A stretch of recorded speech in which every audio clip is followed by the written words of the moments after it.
Hello everyone, my name is Jennifer and welcome to Best Kept Plans. Today's video is going to be a plan with me for the week of February 13th through the 19th, 2023 in my B5 Archer and Olive notebook. If you're interested in seeing that, please stick around.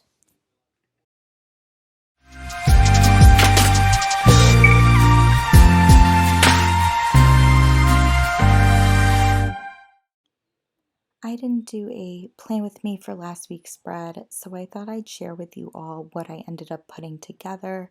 This spread was very simple. I used a mild liner for the background of my headers. I used a brush pen to put in all of the lettering as well as the days of the week, and I used a few different washi tapes from the Coffee Monsters Co. for some deco. Unfortunately, the brush pen that I used did bleed through onto the page for this week's spread, but I'm hoping that it won't be super noticeable. For this week's spread, I am going to be using these two stencils. I've been feeling very inspired by April at Mama and Craft and Eliza at Eliza Journals to use some stencils lately. I'll be using some stamps from Heidi Swap, Studio Calico, and Everyday Explorers Co. I'll also be using my black VersaFine ink as well as these distressed oxides in cracked pistachio, picked raspberry, and shaded lilac. I am going to be going with a vertical layout for this week's spread. Again, I was super inspired by April and Eliza to do something with stencils. They always put together such incredible spreads using stencils, and I just thought it would be fun to try and do a little bit of stencil layering with some bright colors to have a bunch of deco around the top of the spread. So I'm taking this first stencil and using this one area where it has, I wouldn't necessarily call it an animal print. I think it's more of like a cluster of splotches in a sense. And I'm basically going to lay this down all the way across the top of both pages of the spread. And I am kind of turning that stencil around. That way, every time that I lay it down, it's facing, it has a different orientation basically, so that it kind of helps to um, make the pattern a little bit more diverse as I make my way across. Now, part of the reason why I tend to limit my use of stencils is because I have a hard time with, I don't know if it's these stencils in particular or not, but I have a hard time with stencils kind of bleeding underneath themselves and creating like more of a messy look, which I'm not a super huge fan of. So as I was making my way through doing this spread, I was trying really hard to press the stencils down firmly before I put the ink down. That way I would hope to like avoid having any ink get in areas where it's not supposed to. I also was using like a kind of damp cloth and wiping the back side of the stencil before every time that I placed it down on the page in the hopes of preventing that from happening as well. And I do think it helped, but it's just so much work to have to continually do that.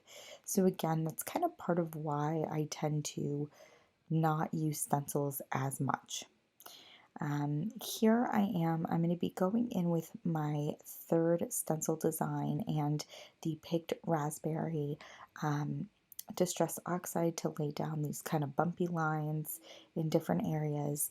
As you can see with the green and with the pink, I kind of laid them down in a little bit of a more spread out fashion, giving them a little bit more variety in terms of where they were placed on the page. And I did this so that it was just, everything was just a little bit more varied. I just thought that that would create a fun look. So having that kind of lilac stencil being like a key focus of the background, and then putting this green and pink kind of here and there. Next, I'm going in with these Days of the Week stamps from Everyday Explorers Co. I did make a bunch of lines on the spread in pencil to hopefully try and get these stamps to be fairly centered on the top of each column. With this spread, I am having Saturday and Sunday share a column. Again, not my preferred way to do this just because I am home on the weekends, and so I actually tend to use my planner and need my planner a lot on the weekends, but I also feel like it does give you a good amount of horizontal space for each day of the week, so I decided to stick with that for this spread. I'm now going in with these number stamps from Studio Calico to put in the dates for each day of the week. I am terrible at doing this. I always want things to be centered. I don't want the double digit numbers to be too far apart. Hopefully, it came out okay. I did put down a February stamp from Heidi Swap in the top left corner, along with this week stamp from that Everyday Explorers Co set, and then the number 7 from Studio Calico. Now that I have all of the stamps down on the page, we are going in with my micron to put in lines to separate each day of the week, and that's going to be the final touch for this week's spread. I hope that you enjoyed this playing with me. It was definitely fun using stencils again because it's been so long, but a lot of work. As always, everyone, please be safe. Bye bye.